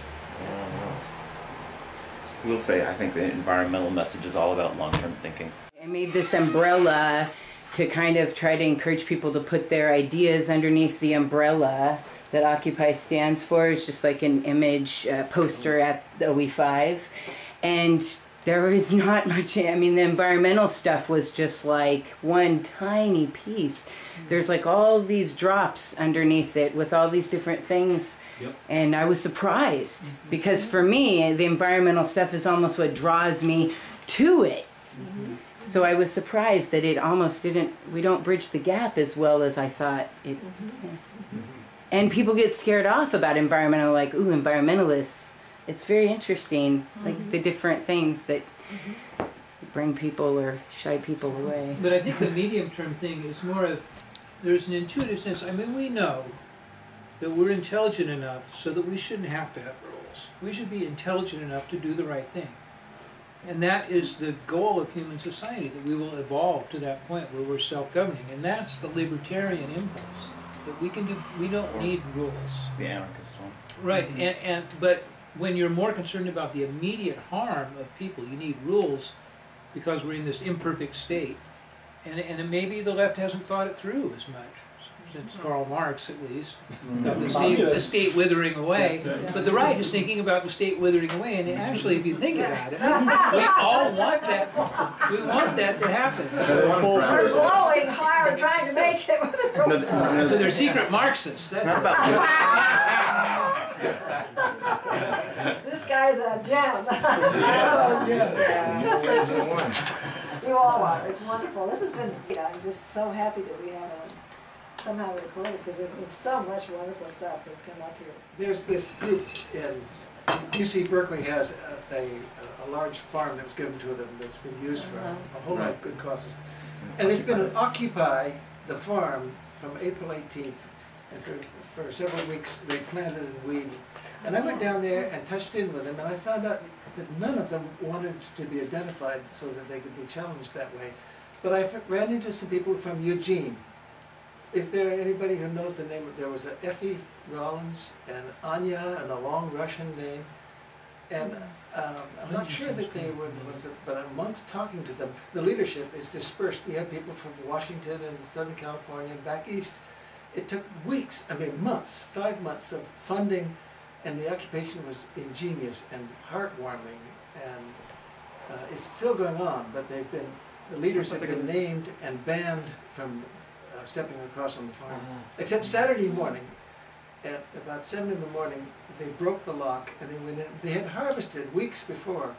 Well, they harvested all the food that they had planted. I mean, they planted. Yeah. And then they gave the food to food banks and to the community. And it was made up of children, their families, and the regular bunch of people that come from all over, and people with white hair. And they were there for several hours, and they had, I don't know, 60 wheelbarrows of produce that they gave away. It was wonderful. But some of that leadership maybe have come from up here, from right here in Eugene. It's nice to know. Maybe One thing that was really interesting about that too, Dick was reading me this morning about the report. He follows the local community news online newsletter for Albany, which is where the Guild Tract is. And what was fascinating was that the university police didn't attempt to stop the activists this morning going in and harvesting their food, and the activists said we didn't harm the research crops that were there, we only took what we had planted. And what I thought is the university is learning something, because it was very interesting, because Occupy the Farm is, you might say, connected in lots of ways with the urban gardening craze, fad, and actually it's more than that, the movement that is burgeoning in our area. And I think that what happened there was the university realized that they were getting a black eye, more of a black eye with the community than they really wanted to have, by appearing, you know, to bring on the police and the tear gas and so on against these people who were planting vegetables and harvesting vegetables. And it was just very, very interesting, because that's not how Occupy has been treated in our area very much, as you know. And it was fascinating to see that this time, and they were hard-nosed at first with Occupy the Farm, but this time, and I think they've been getting some heat, and it's extremely interesting. What they had there was the people could come in, the gates were broken into, and the place was opened up. You go in and there was a welcoming kiosk, there was a library, there were classrooms, there were regular meals, and the meals were posted, and if people had dietary restrictions, they were said, go ahead and tell about it. And they had a place for the children. Volunteers came in and they all worked the land, and it was really heartwarming. Occupy things here is this houseless encampment. It's trying to, you know, they made deals with the city as part of their removal from their encampment here to create a homelessness task force, and out of that came this thing called Opportunity Village, which is trying to create a semi-permanent encampment for homeless people. There's a self-governing, or a set of self-governing communities, and they have a site that's starting to take on some momentum. And I was thinking about the framing of Opportunity Village. That's good. What you thought of that? I think it's good. It felt right to me. I was talking with a woman who is part of a group that has been very much involved with social work issues at the state level, and we were talking about the fact that usually the left will try to frame on empathic, immediate solution, you know, fix the problem grounds, but that actually moving toward talking about the fact that there isn't any out. You can't throw the people out in some place where they don't cost money, and that actually you're spending money on dealing with them in a way that is totally dysfunctional, doesn't work, doesn't give them a bootstrap up, you know, doesn't provide That's part of the them, argument here, is there's actually this guy who lives in our house went and visited encampments, homeless encampments around the country, ones that were working, ones that weren't, and all that, and he has data about it's cheaper to have self-managed homeless encampments than try to serve all these people. Exactly, or just put them in jail, or you know, have the police trying to do something all the time.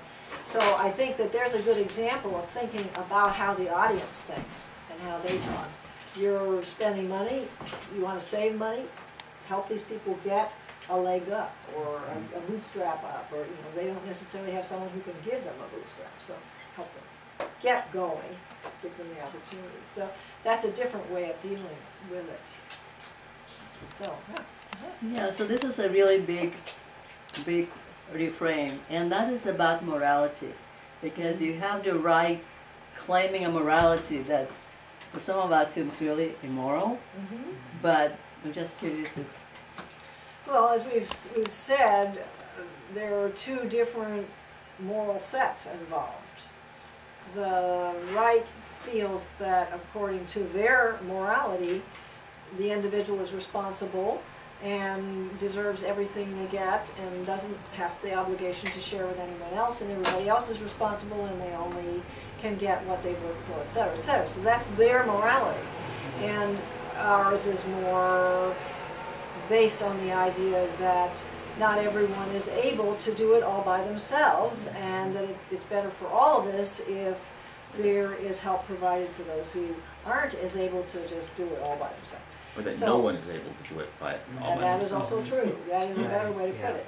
So it's not, I think that it's a little bit too abstract to say that we're moral and they're not. From our perspective, that's true. Yeah. They don't share our morality. But when you're dealing with the opposition's arguments, it's probably going to be more effective to shift, in my opinion, if you're talking about a specific problem like the homeless, to shift off the moral ground onto the pragmatic ground, because that's where a lot of Americans really are, because they want to see the problem solved. The local merchants want the homeless people not to be sitting down in front of their stores begging, because that's bad for business or something like that.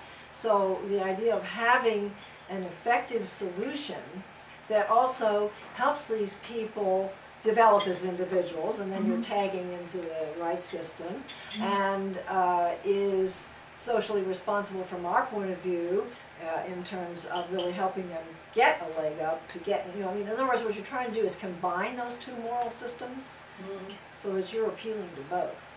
Yeah. So you've got the pragmatic argument, and then you've got, and the reason that we're doing this practical thing is that it will help those who, it will help fulfill some of the values of the conservative moral system, and it will fulfill the values of the progressive moral system. So I think Professor Lakoff's analysis is very good. It's extreme, and it's describing the extremes of each case, and it's abstract, and it's helpful for clarifying your thinking, but you have to go on from there to, okay, what are you going to do with this? And you need to understand that these are extremes and these are abstract. And he himself talks about people who have both systems, but again, his specialty is not persuasion. How do you actually access both of those sides in terms of the actual words? Thank you.